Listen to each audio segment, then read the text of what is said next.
हाय viewers. इस video में हम आपको माइक्रोसॉफ्ट एक्सेल में कैमरा टूल के बारे में सिखाएंगे।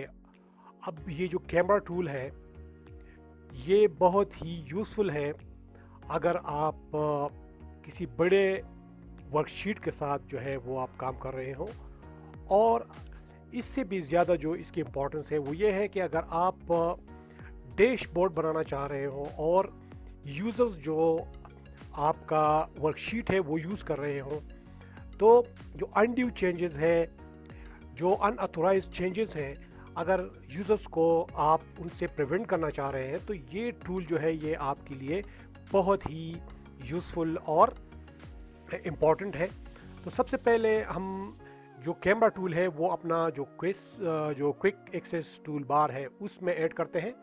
फिर इसके बाद जो इसकी फंक्शनिंग है उसके बारे में हम सीखेंगे। तो सबसे पहले आप यहाँ जो क्विक एक्सेस टूल बार है यहाँ पर आप क्लिक कर दें और यहाँ पर customize quick access toolbar कर लें। और यहाँ पर ये जो चूज़ कमांड फ्रॉम हेयर, यहाँ से जो नीचे ड्रॉप डाउन है इससे आप commands not in the ribbon, क्योंकि ये रिबन में ये कमांड नहीं है तो हम इसे यहाँ से ऐड करना चाह रहे हैं। फिर आप नीचे यहाँ पर आए सी से जो स्टार्ट हो रहे हैं कमांड्स वहाँ पर आप आए और यहाँ पर कैमरा कमांड जो है ये आपको अवेलेबल होगा। ये देखें कैमरा कमांड, यहाँ पर आप क्लिक कर दें और फिर यहाँ पर इसे क्विक एक्सेस टूल बार में ये देखें यहाँ पर ऐड हो गया है। फिर आप इसको ओके कर दें तो ये देखिए ये जो कैमरा टूल बार है, सॉरी कमांड है, ये यहाँ पर ऐड हो गया है। अब जिस तरह कैमरा जो है वो किसी ऑब्जेक्ट की फ़ोटो या पिक्चर लेता है, इसी तरह से ये जो कमांड है ये भी आपका जो डेटा है इसके किसी भी रेंज को या किसी भी इसका जो पार्ट है इसका पिक्चर लेता है। लेकिन ये पिक्चर जो होता है, जो कैमरे से ली गई तस्वीर है या पिक्चर है वो स्टैटिक होती है, उसमें आप चेंजेस नहीं कर सकते। लेकिन ये जो टूल है इसके मदद से जो आपने फ़ोटो या पिक्चर ली होगी वो डायनामिकली अपडेटेबल होगी। तो सबसे पहले हम ये जो हमारे पास मंथली बजट का ये जो पार्ट है इसको आप सेलेक्ट करें और यहाँ पर आप ये जो कैमरा टूल है इस पर आप क्लिक कर दें और फिर अपना जो वर्कशीट है उसमें आप इसी वर्कशीट पर भी कर सकते हैं। लेट सपोज मैं यहाँ पर करने लगा हूँ तो आप यहाँ पर क्लिक कर दें तो ये देखिए इसने यहाँ पर इसकी एक पिक्चर ली है। अगर आप इसको डबल क्लिक कर लें और इस पर अगर कोई एडिटिंग करना चाहे तो ये एडिटेबल नहीं होगा।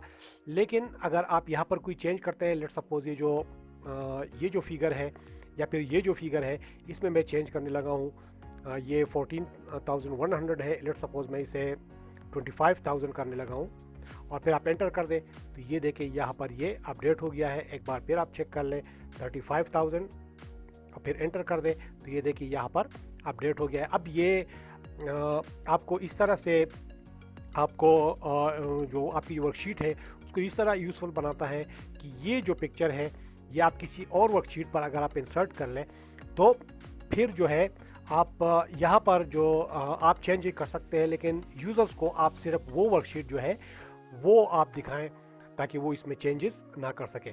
अब मैं इसको डिलीट करने लगा हूँ और तो एक छोटा सा डैशबोर्ड जो है वो मैं आपको बना के देता हूँ कि आप किस तरह से डिफरेंट जो वर्कशीट्स है उससे आप डेटा किसी और वर्कशीट में आप ट्रांसफ़र करके वहाँ पर अपना एक छोटा सा यूज़फुल सा जो डैशबोर्ड है वो आप बना सकते हैं। तो मैं एक नया वर्कशीट में यहाँ पर इंसर्ट करने लगा हूँ, ये वर्कशीट 2 है। लेट सपोज मैं इसे यहाँ पर ड्रैग करके सबसे एंड में ले आता हूँ और यहाँ पर जो मुझे यहाँ पर ये जो शीट है इसका ये वाला जो पार्ट है ये मुझे चाहिए तो आप इसको सेलेक्ट कर दें और यहाँ पर जो कैमरा टूल है इस पर आप क्लिक कर दें। फिर आप शीट 1 में आएँ और यहाँ पर जो है आप इसको क्लिक कर दें तो ये देखें इसका पहला जो पार्ट है हमारे डैशबोर्ड का ये यहाँ पर एक्टिव हो गया है। अब इनकम स्टेटमेंट जो है इससे मुझे ये जो मंथली स्टेटमेंट है इससे मुझे ये दूसरा वाला ये जो पार्ट है ये भी मुझे चाहिए। तो मैं यहाँ पर ये जो वर्कशीट का ये जो पार्ट है, ये सेक्शन है, इसको मैं सेलेक्ट कर लेता हूँ। फिर इसको कैमरा टूल पर क्लिक करके आप शीट 2 में आए और यहाँ पर आप लेट सपोज यहाँ पर क्लिक कर दें तो ये देखें ये वाला शीट ये जो फ़ोटो है ये उस डेटा को रिफ्लेक्ट कर रहा है। आप इसको रिसाइज भी कर सकते हैं, देखें रिसाइज भी कर सकते हैं। इसी तरह से मुझे पर्सनल एक्सपेंसेस में से ये जो पार्ट है ये चाहिए या फिर जो ऑपरेटिंग एक्सपेंसेस है मुझे ये चाहिए, तो आप यहाँ पर ये जो डेटा है इसको सेलेक्ट कर दें। देखें इसको आप इस तरह सेलेक्ट कर दें और फिर आप कैमरा टूल पर क्लिक कर दें और फिर आप शीट 2 में आए और यहाँ पर लेट सपोज आप क्लिक कर दें, ये देखें तो ये यहाँ पर आ गया है। तो इस तरह से आप डिफरेंट पार्ट्स के आप जो है डिफरेंट शीट्स के जो है वो डिफरेंट सेक्शंस जो है या फिर रेंजेस जो है उनको आप कैमरा टूल की तरह के थ्रू कैप्चर कर सकते हैं और फिर आप इसको रीअरेंज करें और यहाँ पर जो भी चेंजेस आप करेंगे जहाँ से आपने डेटा उठाया होगा वो यहाँ पर जो आपका डैशबोर्ड है उसमें ये रिफ्लेक्ट होगा।